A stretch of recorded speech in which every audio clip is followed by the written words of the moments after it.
call Meredith, oops! Replay. This is Paul Meredith, head of sales for Asia Pac for WBR in Singapore.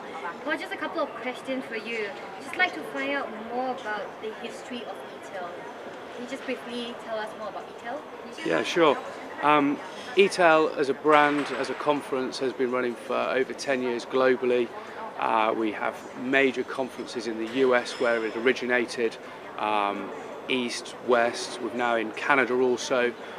We run Latin American conferences for eTail, and in addition to that in Europe. This is the first time we've come into China, and our research over the last 18 months or so has really indicated a tipping point in the market, and is also one of the key reasons that this is happening now, as the e-commerce specialists and the retailers are trying to monetize their online businesses. Alright, where do you see the key developments of e-commerce business in the next 5 to 10 years? 5 to 10 years is a long time, I guess. Yeah, certainly some of the things that are coming up, particularly in China, we're looking at the big cross-border as the large domestic companies reach a larger point where they're ready to spread into Asia and go global. I think that brings up some interesting payment issues and cross-border trading. I think the other big thing that we're seeing, and I think all the stats that we've seen on China particularly, are going to point to mobile shopping. They're going to point to a customer who is maybe sort of 8 years old now and already accessing smartphones, and it's really going to be about how we influence those guys to use their mobile to make purchases, and also leveraging the social media aspects of things and bringing that package together again to commercialize the online channels. I just wonder, eTail being such a developed event in US, Europe, but how would you compare it with eTail China then? Well, clearly after 10 years there's a big gap between what eTail China is today and how those events look. I think one of the key differences is that they've grown and developed into large trade show exhibition style events, because the buyers are very well educated, know what they want to buy, and are ready to really just shortlist 3, 4, 5 people with a similar product, choose the one which is the right solution for them, and make purchases in that way.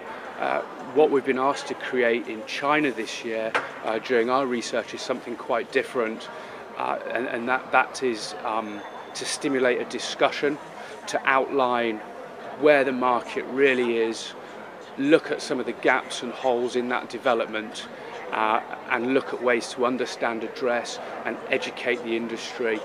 I think as we go through the next 2 or 3 years, we're going to see that shift, because the retailers en masse, only in the last 6 to 12 months, have started to really identify the problems and be ready to solve them and genuinely commercialize their online channels.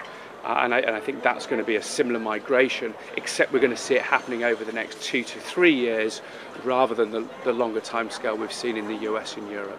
Alright, so since this is the first day of eTail China, where do you think eTail would be eTail China specifically would be in the next couple of years?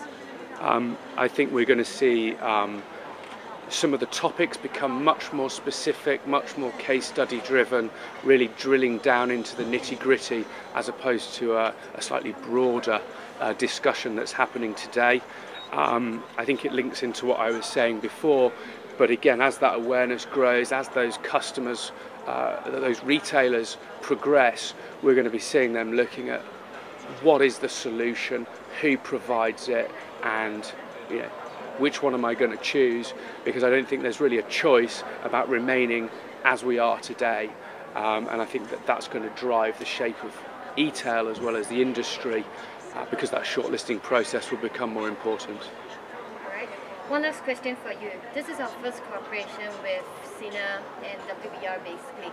Where do you see what sort of developments, or what sort of future kind of cooperation do you foresee between WBR and Sina? Obviously, first of all, we're very happy to work with Sina for this first time. I think we've seen some good